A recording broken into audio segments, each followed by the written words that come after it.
ते म्हणतात की उघडा असतो कायम माझा दरवाजा, पण येणे जाणे तुमचे येथे ऐच्छिक आहे. येणे जाणे तुमचे येथे ऐच्छिक आहे. आणि एका ठिकाणी तर ते अक्षरशः माणसाचं मन एकदम हेलावून टाकतात. ते म्हणतात की स्वतःची समाधी जिथे पाहिली मी, स्वतःची समाधी जिथे पाहिली मी, तिथे आज फुटले धुमारे पुन्हा. स्वतःची समाधी जिथे पाहिली मी, तिथे आज फुटले धुमारे पुन्हा. मला जाळण्याचा वसा घेतलेले स्वतःहून विजले निखारे पुन्हा. क्या बात आहे, ग्रेट. तर आणखी सुंदर सुंदर रचनांसाठी आपण ऐकूयात स्वतः भाऊंनाच. उजेडातही अंधाराचे अनेक चेले होते.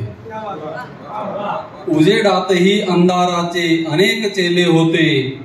रस्ता चुकलेल्यांना त्यांनी गुहेत नेले होते. आणि आयुष्याच्या कुशीत माझे स्वप्न निजले होते. आयुष्याच्या कुशीत माझे स्वप्न झोपले होते. ओझ्याखाली उगदमरून ते कधीच मेले होते. गळकी होडी ओलवताना उशीर झाला थोडा. गळकी होडी ओलवताना उशीर झाला थोडा. काठावरचे डोळे तोवर निघून गेले होते. धन्यवाद. गझल पहा. ही गझल काल परवाच लिहिलेली आहे. नवीन गझल आहे, पहिल्यांदा सादर करतोय. या नियतीचे नाटक आपण बघण्याजोगे नसते. या नियतीचे नाटक आपण बघण्याजोगे नसते. कळण्याजोगे असते पण आकळण्याजोगे नसते. वा वा वा वा वा. आणि शेर असा आहे. मला कशावर कर्ज मिळाले नका विचारू कोणी. मला कशावर कर्ज मिळाले नका विचारू कोणी. कसे दाखवू जे तारण दाखवण्याजोगे नसते.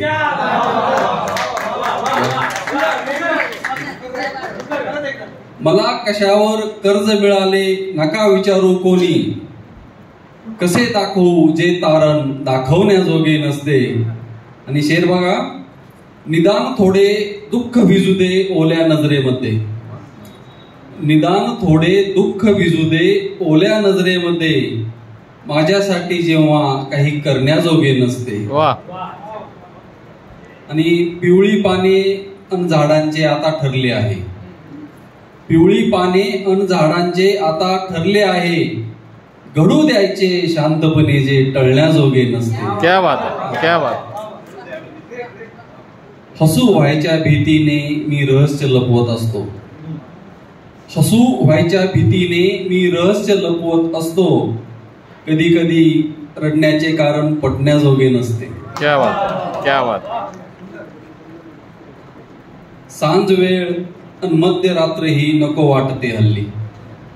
सांज वेळ अन मध्यरात्र ही नको वाटते हल्ली. तेच कसे आठवते जे आठवण्याजोगे नसते. वा वा वा वा वा वा. डोळे भरले होते पण ते अजून वाहत नव्हते. डोळे भरले होते पण ते अजून वाहत नव्हते. मीच म्हणालो हे पाणी साठवण्याजोगे नसते. क्या बात है, क्या बात है. अशा ठिकाणी उगाच जादा वेळ द्यायचा नसतो. अशा ठिकाणी उगाच जादा वेळ द्यायचा नसतो. सहलीमधले एखादे स्थळ रमण्याजोगे नसते. मुकर्रर मुकर्रर. अशा ठिकाणी उगाच जादा वेळ द्यायचा नसतो. सहलीमधले एखादे स्थळ रमण्याजोगे नसते. आणि आखरी शेर या गझलेतला. इरशाद. स्वतः ठरवतो स्वतःच पुसतो शिवा स्वतःची कक्षा. क्या बात. स्वतः ठरवतो स्वतःच पुसतो शिवा स्वतःची कक्षा. आकसलेली वर्तुळ त्याला फिरण्याजोगे नसते. वा वा वा वा. धन्यवाद. माणूस उगीचच मोठा होत नाही. अनेक वर्षांची तपश्चर्या साधना ही त्याला मोठं करत असते.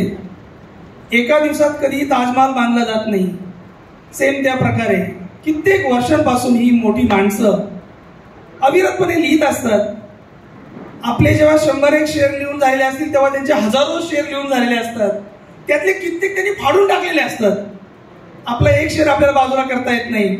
परंतु मनावर दगड ठेवून जेव्हा अनेक शेरांना आपण बाजूला करतो, मोजक्या शेरांची माळ बनवतो, तेव्हा एक चांगली गझल बनते. आणि अशा अनेक चांगल्या गझला जेव्हा आपण समाजाला देतो तेव्हा आपलं कुठेतरी थोडंसं नाव होतं.